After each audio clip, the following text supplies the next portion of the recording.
ভাই আগে আপনি গুলিটা বাইর করার ব্যবস্থা করেন, তারপর আমরা অন্য জায়গায় ব্যবস্থা করতেছি। ভাই আমার বোন মরে যাবো। ভাই আপনি দুটো পায়ে ধরি ভাই, তাড়াতাড়ি করেন ভাই, একটু তাড়াতাড়ি করেন ভাই প্লিজ ভাই। দেখেন আপনার ঠান্ডা মাথায় বোঝার চেষ্টা করেন, এটা রাজনৈতিক মামলা, রাজনৈতিক ইস্যু, এটা আমার পক্ষে কোনোভাবে চিকিৎসা করা সম্ভব না। ভাই আপনি দুটো পায়ে ধর্মীয় আসারেন, আপনার ইচ্ছা করে গেছেন আন্দোলন করতে, ইচ্ছা করে গিয়ে গুলি খাইতেছেন। আর এই গুলিতে যদি আমি হাত দেই আমার চাকরি দেখবো, আগে তো আমার চাকরি বাঁচানি লাগবো।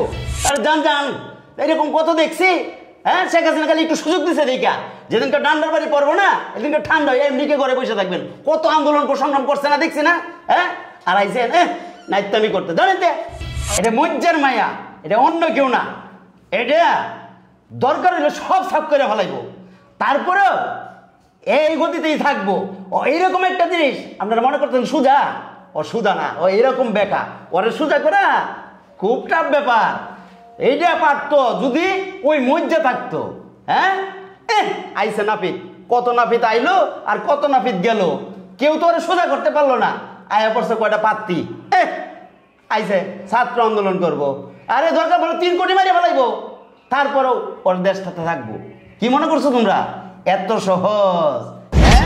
হ্যাঁ বাবা, একটু জোরে জোরে নিঃশ্বাস নাও তো। হ্যাঁ, জোরে।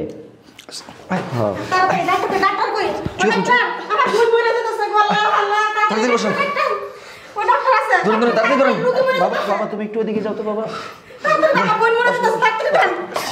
তাড়াতাড়ি চিকিৎসা করেন। কি কি কি কি আমার গুলি লাগছে। কি গুলি লাগছে? আন্দোলন গেছিল, ওখানে গুলি লাগছে। গুলি লাগছে? তাড়াতাড়ি দেখেন। কি করতেছেন আপনি? এই চিকিৎসা তো আমি করতে পারবো? চিকিৎসা করতে পারবো না মানে কি? ও কি মরে যাবে নাকি এখানে? হ্যাঁ আমি ডাক্তার। এই গুলি লাগার চিকিৎসা আমি করতে পারবো না। আরে ভাই তাড়াতাড়ি করেন না, আমার বোনটা মরে যাবো তো। কোথায় গুলি লাগছে? ওর যে পেটে গুলি লাগছে। কিভাবে? আন্দোলনে যে আন্দোলন চলতেছে, আন্দোলনে গুলি লাগছে ভাই। শুনেন, এটা রাজনৈতিক ইস্যু। এই চিকিৎসা আমি করতে পারবো না। কিসের রাজনৈতিক ইস্যু? এটা আন্দোলন করতেছে দেশের জন্যই তো ভাই। ভাই কি করতেছে না করতেছে এটা আমি বুঝতেছি। এই ওনাকে এখান থেকে নিয়ে যান। আপনি দুটো হাতে ধরে নিন, একটু চিকিৎসা করেন, তাড়াতাড়ি করেন। আমার বোন মরে যাচ্ছে ভাই, তাড়াতাড়ি। এটা আমার পক্ষে সম্ভব না, কোনোভাবে সম্ভব না। কেমন কথা বলতেছেন আপনি? এটা রাজনৈতিক ইস্যু, রাজনৈতিক মামলা, ওটা অন্য জায়গায় দেখেন। আমার বোন কি রাজনীতি করতে গেছে? এটা দেশের লেগে আন্দোলন করতে গেছে। এটা আমার পক্ষে কোনোভাবেই সম্ভব না। ভাই আগে আপনি গুলিটা বাইর করার ব্যবস্থা করেন, তারপর আমরা অন্য জায়গায় ব্যবস্থা করতেছি। ভাই আমার বোন মরে যাবো। ভাই আপনি দুটো পায়ে ধরি ভাই, তাড়াতাড়ি করেন ভাই, একটু তাড়াতাড়ি করেন ভাই প্লিজ ভাই। দেখেন আপনার ঠান্ডা মাথায় বোঝার চেষ্টা করেন, এটা রাজনৈতিক মামলা, রাজনৈতিক ইস্যু, এটা আমার পক্ষে কোনোভাবে চিকিৎসা করা সম্ভব না। ভাই আপনি দুটো পায়ে আমার বোনের চিকিৎসা করেন, একটু অন্তত গুলিটা বের করে দেন, নিলেও বাঁচবো না ভাই। আরে আপনারা বোঝার চেষ্টা করেন না কেন? আমার পক্ষে কোনোভাবে এটা চিকিৎসা করা সম্ভব না। আচ্ছা আপনারা অন্য কোথাও নিয়ে যান।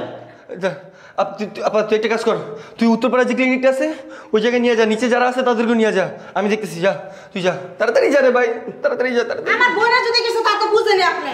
যা, আপনি আমার বোন চিকিৎসা করলেন না। বুঝা হয়েছে, আন্দোলন করতে গেছে।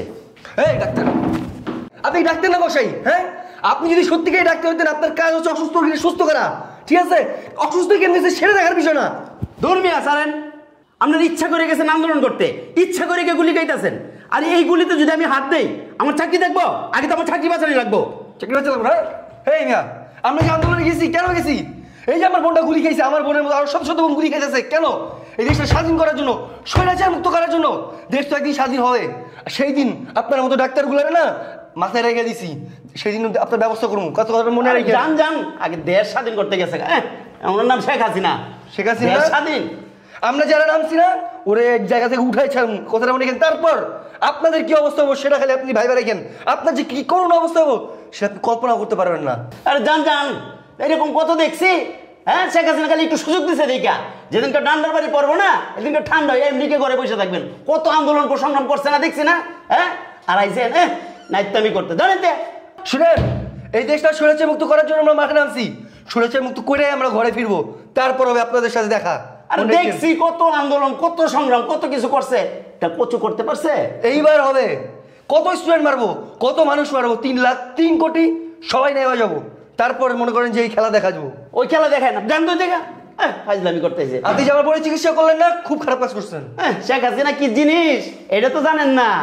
যেদিনকে দেখবেন ডান্ডার বাড়ি পাশার মধ্যে পড়তে থাকবো, পাশা আতাইবেন আর ঘরে যাইবেন, পাশা আতাইবেন আর কানবেন, তখন মাগো কেন গেলাম, মাগো কেন গেলাম।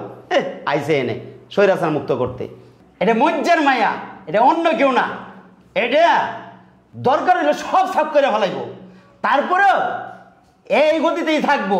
ও এইরকম একটা জিনিস আপনারা মনে করতেন সোজা, ও সোজা না, ও এইরকম বেকা। ওরে সোজা করা খুব টাফ ব্যাপার।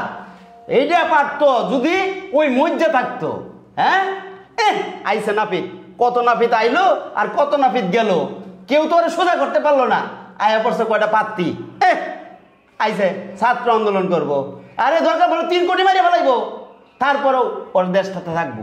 কি মনে করছো তোমরা এত সহজ? হ্যাঁ, ওর নাম হইলো হাসু আপা। এত তাড়াতাড়ি যাইবো না, তোমাকে রক্ত চুইসা গায়া তারপরে ও যাইবো এই দেশ থেকে। আপনারা কি মনে করছেন এত সহজ না? আরে বাংলাদেশে কত উন্নয়ন করছে, ওই পদ্মা সেতু করছে, যমুনা সেতু করছে, ওই ফ্লাইওভার করছে, মেট্রো রেল করছে, তারপরেও তোমাদের কাছে নাম পাইলো না। হ্যাঁ, এই দেশটারে মনে করে স্মার্ট বাংলাদেশ কইরা এরপরে শেখ হাসিনা বাংলাদেশ থেকে যাইবো, আর নাও যাইতে পারে, সারা জীবন থাকতেও পারে। এত সহজ মনে করো না শেখ হাসিনারে। হ্যাঁ, উনি একেবারে বর্ষির মতো বাঁকা। এটা যতই কেরল দিয়ে টানলেও এটা সোজা হইতো না। প্রয়োজনে এই যে দেখো নাই তোমরা পিলখানায় কেমনে মারছে? হ্যাঁ, পিলখানা সেনাবাহিনীর মারতে পারছে, আর তোমরা কি বালেশ্বর বাল, হরিদাস ফাল আইসো দেশ স্বাধীন করবা, আর মানুষ পাইলা না। যাই বেদা বেয়াদবের দল।